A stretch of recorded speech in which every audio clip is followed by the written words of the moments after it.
Hey guys, welcome back to Sip with Joy. Oops, I dropped my little microphone here.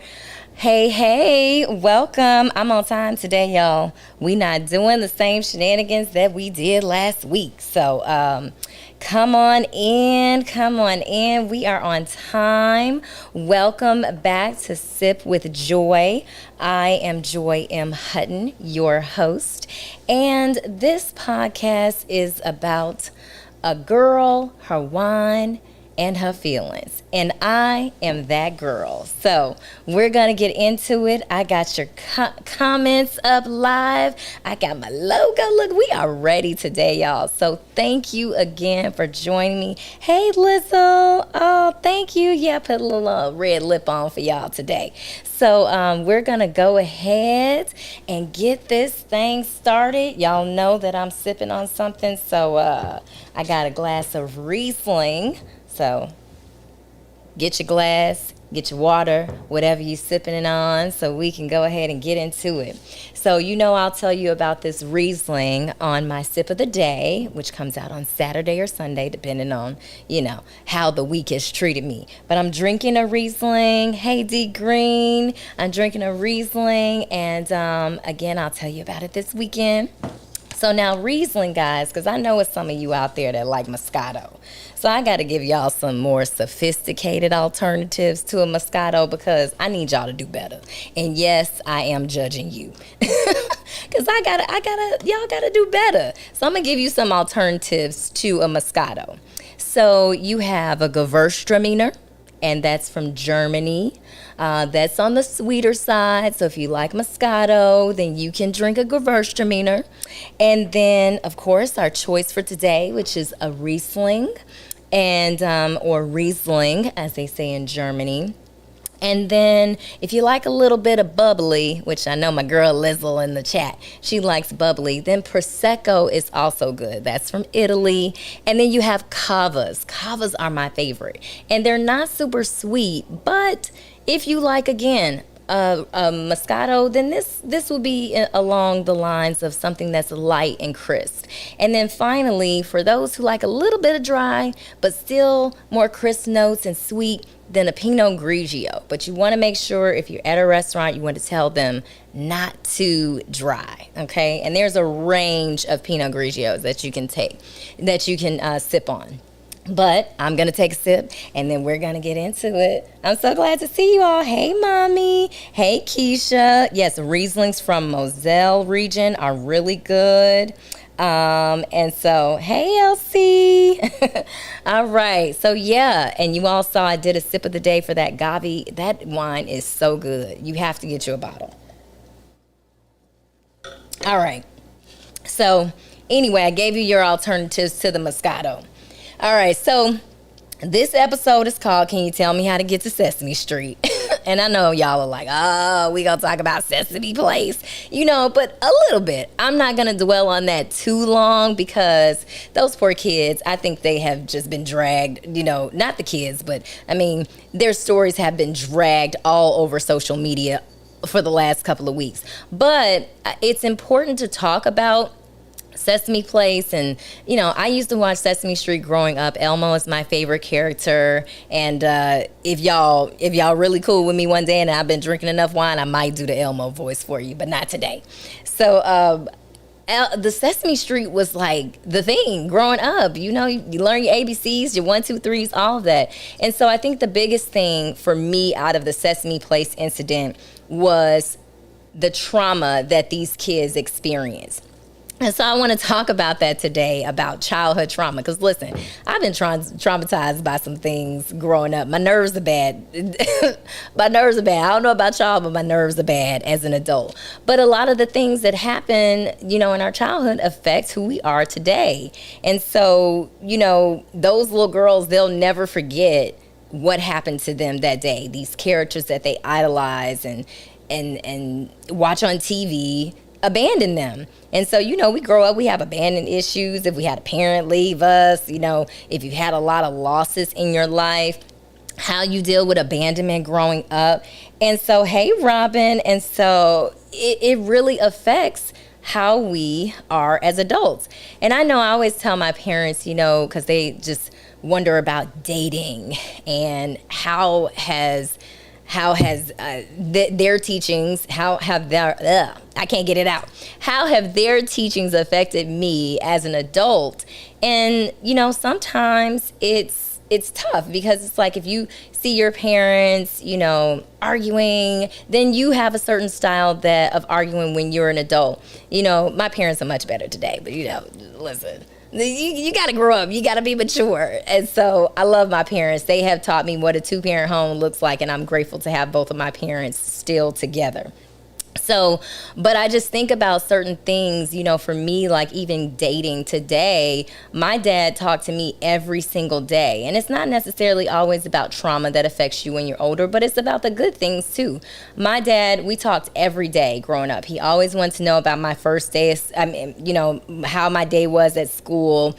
And, and we still do that. When I was married, we did that. When I was in college, and still to this day, it's very rare that I go a day without talking to my dad, and my mom too.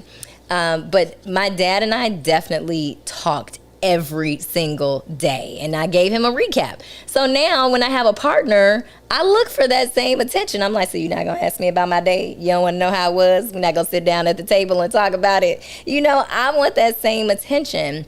And even the way my father responds to me about certain things, it's just in a more nurturing way. So you look for those things as an adult too in your relationships. You want people to nurture you and what have you. But I think we have to have a balance between a parent and child relationship and a man and woman, or a woman and whatever you got going on, but your partner. And so I think there are some things that we have to pay attention to. Is like, are you wanting someone to be your mama or your daddy? Because that's not it. Your mate is not supposed to replace your partner. I mean, your parent. And I think a lot of times some people look for that in relationships. And I always tell men, I am not here to be your mama. I don't want to be your mama. And I don't want you to be my daddy. There are certain elements of that relationship that I love and that I want to have in terms of a communication piece, but I don't want somebody to replace my mama and my daddy. So that's one thing. And then also thinking about, how people grow up being told like they're beautiful all the time, and how that affects you when you grow up. Like, then you expect to go out there and be a certain way all the time. And it's like, sometimes you just want to be ugly. Sometimes you just want to walk outside and be homeless. I know I do. I don't always want to be made up and put on lashes and whatever. Me and my parents FaceTime, or me and friends FaceTime, and I might be looking homeless. So it's just, you have to be okay with the skin that you're in. And if you do have childhood traumas, then address those, because we can't blame our parents for everything. And I certainly don't. And if there are issues that I've had from my childhood, then I try to deal with those. We having a fireside chat? Okay. Between Mama and Keisha? All right. So anyway, but another thing that a lot of kids struggle with, and even as adults, is perfectionism. Like, I was afraid to fail growing up, and I don't know about y'all, but I was afraid to fail. And that was because my parents were on my ass. Like, I was scared to bring home a B. And my mama's in the chat. She know how they were on me. Like, I was in the house during the summers, doing book reports. My father had me in all types of extracurricular things, so I wasn't outside like that, Now, don't get me wrong, I did have a childhood, but sometimes I wish I was just outside playing with my friends or my cousins. LC said, I know a grown man that was spoiled because he was the baby and is still spoiled. Right. And it depends on how your parents treated you when you were growing up. I met a man, his mother was still sending him frozen foods, like prepackaged foods, and he didn't cook for himself. He's a whole adult, and this man was getting prepackaged meals sent to him. And then he comes over my house wondering what I'm going to cook. I'm not your mama. How about you tell your mama to send you some more meals? Because clearly you ran out. Tell her to send 2. But it's just, You can't carry those things over to your relationships. Really, Lydia? She said, I'm a whole child prodigy. Yes, Keisha, my parents were on me about those grades, but there are things that I did not appreciate growing up that I definitely appreciate now, because, when you're young, you think your parents are evil. And you're like, no, I don't think so, Mom. I think y'all just being too hard on me. But I appreciate those things. It taught me discipline growing up. And then there are things that I am traumatic about. Like, I don't like sleeping in the dark, y'all. I sleep with a night light. I have a night light. I have night lights in my hallways, bedroom. Like, me in the dark, I can't. Dark, insects. Yesterday, a whole tree roach was in my place, and I almost lost. No, actually, I didn't almost lose it. I lost it through my computer. Gigi was going crazy looking for the thing, but I got it because I was like, I'm not gonna be able to sit on this couch with this tree roach. And if y'all don't know anything about tree roaches, it's a Texas insect that is like this big. And yeah, you don't want to come face to face with that thing. So yeah, I lost it, and but here we are. I survived. We got it. I had to bring out the ninja in me, and me and Gigi conquered it. But yeah, I'm traumatized by bugs. I don't like them. So Spirit Journey said libraries all summer long, all summer, and sewing. Yes, Keisha said same. I have thanked my mom numerous times for raising me the way she did. As a child, I never thought I would say that. Right. I never thought either, because you think your parents are the worst when you're growing up. So, yeah. So speaking of growing up and how our parents raised us, you all may have seen on social media, TD Jakes talking about women are being raised to act like men. Well, TD Jakes, Bishop Jakes, what we're not talking about there is how there are also men being raised to act like women.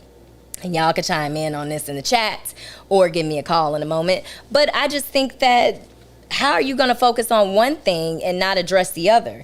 You got men walking around, and these are men that say they're straight. Men walking around in jeans tighter than mine. We shopping in the same department for blouses and all kinds of stuff. So it's like, let's talk about what's really going on here, because I'm confused.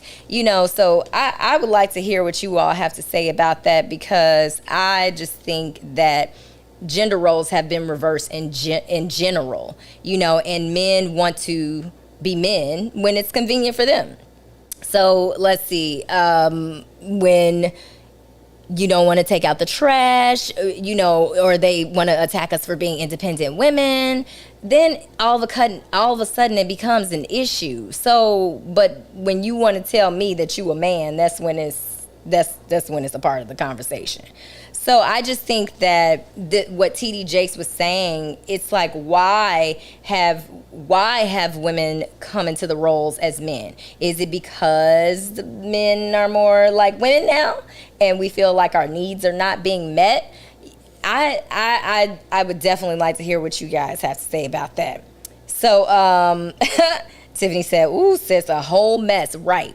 So I like to hear what you guys have to say about that. Call me. 713-396-0. Wait, let me get this number right, y'all. Wait, what is this number? Oh my God, what's the number, y'all? Somebody tell me what the number is. 713-396-0277. I think that's what it is. Yes, 713-396-0277. I'm gonna have y'all call on somebody else. Let me put this in the chat. 713-396-0277 if you want to chat about it. LC said, I think women have to be masculine sometimes. You can't have two women in a relationship. Absolutely. I definitely agree with that. Lydia said, optional masculinity much? Right. Because it's like, listen, we there has to be a balance, And I'm the type of person, listen, I want a man to be the man. I'm not trying to take over any roles for you. You can take out this trash. You can fix the door. You can open my door. I'm not trying to do those things. because I'm a 40-year-old woman that lives alone, then of course you fall into the role where you need to do those things by yourself. I'm putting together tables, lights, whatever, because I have to. We're not in a day and age where we're just getting with people to just get with people. We now have options to have a job, to be independent. But I don't think that's a woman's first choice. We want to have a partner to share responsibilities with. So, TD Jakes was saying it's not cute, you being aggressive, you being this. But even in the workplace, women have had to be more assertive because people just take advantage of you. So what are you supposed to do? How do you balance it? So again, let's see. Robin said we want more out of life and not waiting on someone else to decide if they want to give it to us or if we deserve it. Exactly. So it's like, come on, help me find the balance here. Tell me what it is, Sway. All right. So 713-396-0277. That's the number, y'all. All right. I definitely agree. Okay. So call me. Call me now. The lines are open. So call me if you want to talk about it. Oh, y'all. I'm hot. Robin Moore. Hey, girl. Hey. Oh, we got a caller. Hello, this is Joy. Oh, wait, let me see. Okay. Let me see. Is this thing in my ear? Hold on 1 second. Okay. Are you there? I can't hear. Wait a minute. Oh, here we go. Okay. There we go. You there? Yes. Okay. Can you hear me? Yes, I can hear you. Who's on the line? This is Spirit Journey. Hey, girl, hey. I have loved you since the show. Oh, my goodness. Oh, thank you. I've been watching you also on the YouTube channels, both of them, with your channel and with Jay. So supporting you and enjoying you. Thank you You're so a very classy woman. Thank you so much. And we grew up similar because both of my parents were in the home as well, and very, very strict. I couldn't come home with a B at all. Yeah. Exactly. The parents will own us, but I appreciate it to this day. Now, it has made me a perfectionist, but at the same time, it's made me more disciplined, and it makes me strive for better. So it's not all bad. Right. And it made me be a more balanced person, less of a disciplinarian, more of someone who tries to use positive reinforcement. Absolutely. As opposed to being so hands-on. Absolutely. But to the question you were speaking about, what I always wonder is we're all born with a certain amount of estrogen and testosterone, right? But none of us can really tell how much that consists of. Yeah. Given the person, you know what I mean? And so for me, it's a little hard to judge that as far as with men and women. And I've always wondered how that contributes to how you show up in the world, whether you show up as a woman who's more man-like or as a man who's more feminine. Yeah. But like you say, I do think all the conversations should definitely be more balanced and look at all the specific situations in the home that contribute to the ways we grow up and how we show up. But as you know, and everybody knows, if there's not a father in the home, a man can only learn but so much about how to be a man. Absolutely. If a woman like yourself doesn't have a balance of a mother and a father, it's hard to grow up being a balanced woman. Yeah. Unless you have extra people in your community who can consistently show you those aspects of femininity and masculinity. Right. So that influence that's is my necessary. little bit. Yeah, that influence is necessary, and I appreciate your call and your comments on that. And I think, one of the things too is we it's okay to have, like someone was saying earlier, masculine and feminine energy. It's okay because you need to turn it on in different places. But how much of it should you have? How much is enough? I think that is a larger discussion because, we're seen as aggressive if we're more assertive. We're seen as the angry woman if we share our opinion or we go against a man. Or go against anybody for that matter. So it's like, where do we balance that? Right. Is it really being a man? Like I was talking about last week, how I was just accused of being just so hard on Jay when we were doing the podcast. And I'm like, this is a podcast about a male and female perspective. So there's going to be discord. There are going to be disagreements. I'm not coddling a man, and I don't expect to be coddled either. Right. So I think we're automatically assumed to just be aggressive when we have an adverse reaction to something. So right. So yeah. So and there are times when we need to show up aggressively. Yes, exactly. I mean, think of Harriet Tubman. Mm-hmm. How Harriet Tubman would not be known. Yes. If she wasn't an aggressive Absolutely. woman. Absolutely. So, yes. A lot of the negative talk we hear regarding our strength and our confidence as women, we have to just let it go in one ear and out the other. And then, like you say, in certain spaces, learn, turn it on when you need it. Turn it on when it's harmonious, and we're learning that. We're learning that balance. Absolutely. Absolutely. Yeah. Thank you, Spirit Journey. I appreciate you for calling. Thank you. Keep on doing what you're doing. It's beautiful. Thank you. Bye-bye. Bye. Okay, so let's see. These comments are jumping. Okay, so let's see. Let's see. Elsie, I think I got to that one. We want more out of life. Okay. Robin said, and when we do have our own, then we deal with men that are intimidated instead of adding to us, right? It's like, man, where can we find the balance? And then Tiffany says, I refuse to take out the trash and fix the cars. I'm the only female in my household of 5. I teach my 3 sons to be gentlemen and chivalrous. I mean, you shouldn't be taking out any trash, Tiffany. Not with all them men in the house. Oh, thanks, Lizzo. My parents did do a good job. I'm grateful for them. Okay. Keisha said the fluidity of gender roles is so prevalent now. It just boggles my mind and frustrates me more than a little. Yes, I can be strong when necessary, but why do I have to be strong all the time? Yeah, that is really a thing with this, with being strong. That's another complex that we have. Okay, we've got another caller. Hello, caller. Hi, Joy. Hi. Who's this? This is Lisa. Elsie. Hey, Lisa. Hi. Cheers. Cheers. I still got my Moscato, but I gave you some alternatives, Lisa. Now, I don't want to hear about the Moscato. I gave you got 6 options, okay? I want to hear it. That was for you and other Moscato drinkers on the show. I knew that was for me, but I'm going to try one.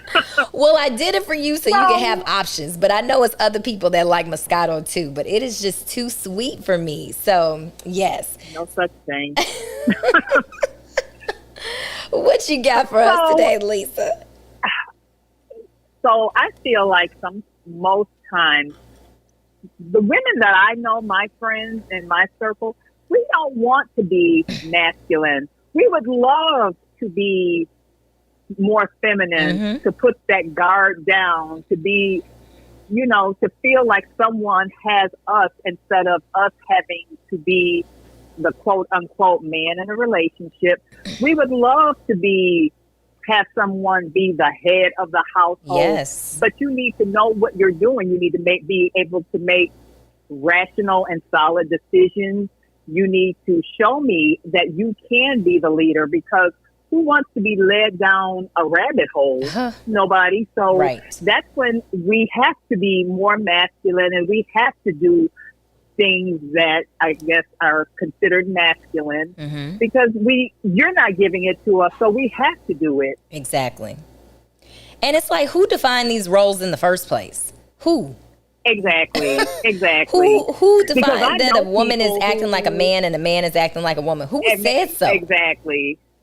Where's the Because book? I have some friends where the woman is the one that does the building in the house. She fixes things and repairs things in the house. He cooks and takes care of the kids. I mean, she does too, but she knows how to do drywall. Like, she knows how to do that. So, and if it works for you, I say then do it.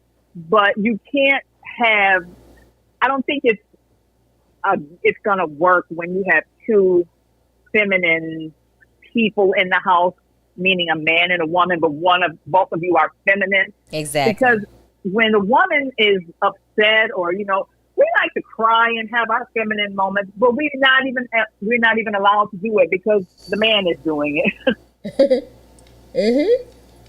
Exactly. So we can't even have our moment of, baby, I want to talk to you. I had a bad day, and you want somebody to comfort you and talk to you.